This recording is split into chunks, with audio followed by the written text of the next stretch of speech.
this hour, new images just coming in showing smoke billowing from a power plant in the Luhansk region of eastern Ukraine after it was reportedly shelled. This image here coming after Putin invading Ukraine, defying orders from top world leaders, setting the stage for a new round of sanctions from various countries. President Biden, this just coming in, now set to deliver remarks on this at the White House. Biden will speak at 2 p.m. Eastern Time. He will address the Russia-Ukraine crisis, but does he take questions from the press? We'll get more from our congressional correspondent, Kilmeny Duchardt. She is live at the White House this hour for us. She has been bringing us up to date, the very latest information on this. Kilmeny. Sean, interesting to note that one of the top national security advisors from the Biden administration has said that the decision for Russia to send troops into these regions does mark the beginning of an invasion. The White House is expected to announce sanctions a little later today in conjunction with its allies and partners. That is on top of an executive order that Biden signed on Monday, barring U.S. persons from doing business in these two Russian-backed regions, Donetsk and Luhansk. The White House press secretary Jen Psaki tweeting earlier, the president of the United States made it clear that if Russia invaded Ukraine, we would act with Germany to ensure Nord Stream 2 does not move forward. We've been in close consultations with Germany overnight and welcome their announcement. We'll be following that up with our own measures today. But in a phone call with reporters, a senior administration official said Putin made it clear that he views Ukraine as part of Russia. He is using that to explicitly threaten Ukraine and justify war. The official said that Russia's already been present in these regions, but troops moving into the Donbas region would be a new step that Russia is taking, that the administration will respond accordingly. And that's why we're seeing a shift right now in the response to this conflict with reports of Russia having a presence in Donbas. We've seen a Republican reaction on this. Texas Senator Ted Cruz issuing this statement. President Biden has refused to meet these commitments, and Biden-Harris officials are to an enormous extent directly responsible for the crisis. He and his administration instead settled for an endlessly deferred and wholly uncredible strategy of responding to Putin's aggression after an invasion. They've pursued bizarre tactics like declassifying American intelligence and trying to shame Putin. That approach has failed. Well, as for that possible summit between Biden and Putin, looking very unlikely at this point, with that senior administration official saying that if Russia engages in this invasion, the door would essentially be closed. And that is looking to be the case right now, Sean. Yeah, and not just that, but Secretary Blinken set to meet with his Russian counterpart, Sergei Lavrov, this week as well. Would we assume that that would be called off? Maybe not, Sean. But right now, it's interesting to note that Deputy National Security Advisor Jonathan Feiner said Russia's recognition of those territories is a sign that Moscow has closed the door to a potential diplomatic solution here. I don't think that we've heard from any people in the administration right now that the door is closed to finding some sort of a resolution to this that does not include war. And there's a lot of certainly lawmakers under the belief that sanctions don't work. So I think they're going to take a two-pronged approach here. But it does look like prospects for a diplomatic solution to this is waning. It will be interesting to see if, of course, if that meeting does proceed between Lavrov and the U.S. administration on this. Kilmeny Duchardt there, congressional correspondent live in Washington. Kilmeny, thank you. All right, let's take you now live to Ukraine to gauge the temperature on the ground. Correspondent Chuck Holton joining us now live in Kiev with the latest. Chuck?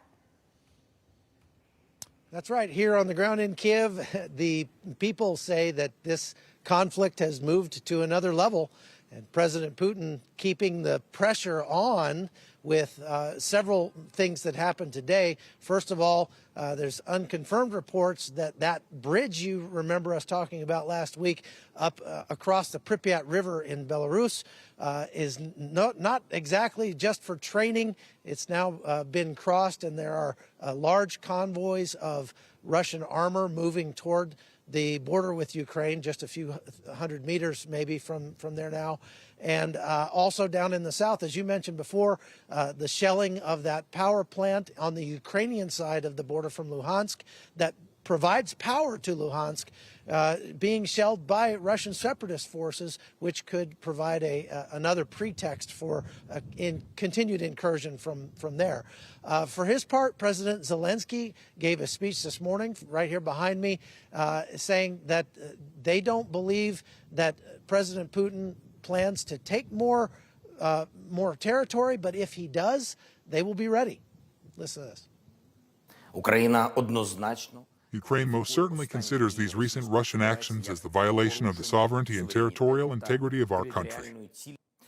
All responsibility for the consequences connected with the decision lies with the Russian political leadership. There are now absolutely no reasons for chaotic actions. We'll do everything to keep it this way further on. We stick with the peaceful and diplomatic way. We'll only walk this way. We are at our land, and we are not afraid of anything and anyone. We don't owe anything to anyone. We won't give away anything to anyone. We are confident in this.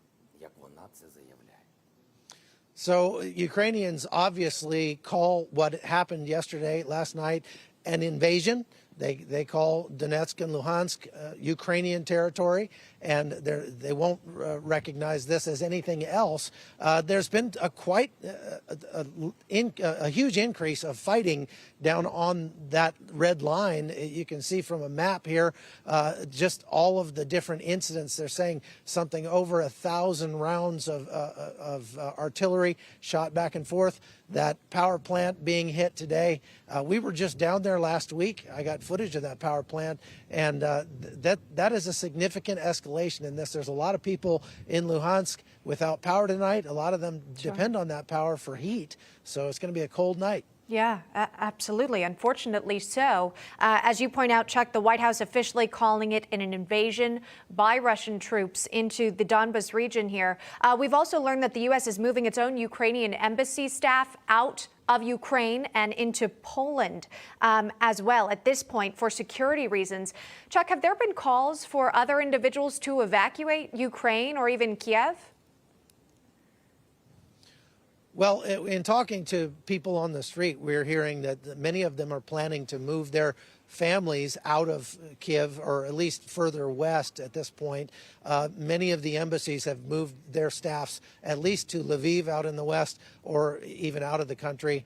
As you mentioned, the United States Embassy sent the 82nd Airborne into Kiev last night to evacuate its staff. So it is looking more serious here, but the people who are still going to work and going shopping and that sort of thing here on the street, many of them say that they are prepared to fight if it comes to that. Wow. All right. Developing situation. Chuck Holton live for us in Kiev with the latest. Chuck, thank you very much. For more on the Russia-Ukraine crisis, let's welcome in former Connecticut Senator Joe Lieberman, who's also the author of the book, The Centrist Solution, How We Made Government Work and Can Make It Work Again. Senator, thanks for coming on. We appreciate you taking the time. Again, a developing news day as we try to find the latest updates. A lot going on. I know you were recently at the Munich Security Conference this past weekend, where the Ukrainian President Zelensky had this to say about sanctions. Take a listen. You are telling me that it's 100% that the war will start in a couple of days. Then what are you waiting for? We don't need your sanctions. After the bombardment will happen, and after our country will be fired at, or after we will have no borders, or after we will have no economy, or parts of our countries will be occupied. Why would we need those sanctions then? Well, the invasion has happened. What does this mean for sanctions?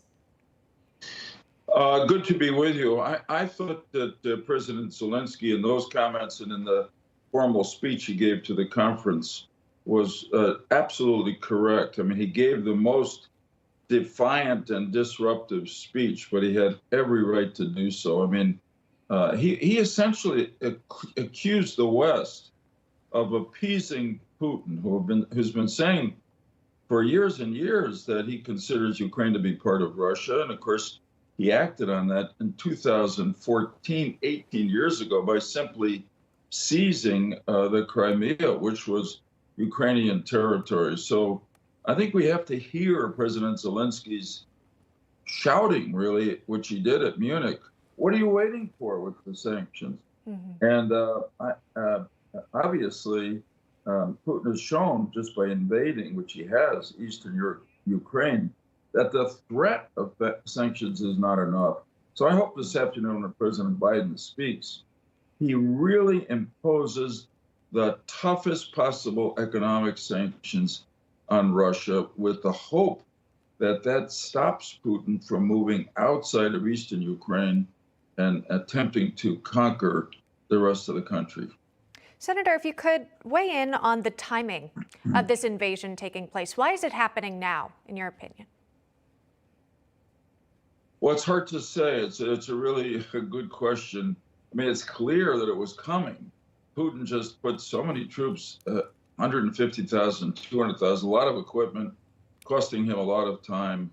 It was clear to me that this was not just a bluff, that he had to go into some or all of Ukraine. Some people say he was waiting for the Olympics in China to end because he's now in a partnership, an alliance with the Chinese. Maybe, but in any case, it's here, it's happened. And he's just going to keep moving on unless the U.S. and our allies in Europe get as tough with him as he is now being with Ukraine and us. You know, there were many world leaders who attended the Munich Security Conference. The Vice President, Kamala Harris, was also in attendance as well. When you're viewing at the White House's response to this international crisis, how do you evaluate their performance so far? Well, I think they've been pretty strong, and I'm grateful for it. But the question is, will they now be strong enough? Because they put a lot of faith in diplomacy and the threat of sanctions, economic sanctions, which clearly have not worked. This is a crisis fabricated totally by Putin. He claims that he's trying to stop Ukraine from joining NATO, but NATO is a defensive alliance. He knows it doesn't threaten him at all. The truth is that we promised Ukraine that in 2008, 14 years ago, that we would begin to consider its application to NATO. And we delayed it, I think, because we were trying not to upset Putin. But look what this got us. He's now got Ukraine. He's now got Crimea. And he's now going to take a chunk or try to all of Ukraine. So it's, I repeat again, it's really time for the administration to show that it not only can speak tough, which it has been, but now really it has to get tough with Putin. And that means the strongest economic sanctions are impossible. The president set to speak at the White House at 2 p.m. today. Perhaps we could learn more about his plan at that time. Former Senator Joe Lieberman joining us on the program. Thank you, sir. We appreciate the conversation. Thank you. Good to talk to you. Thanks.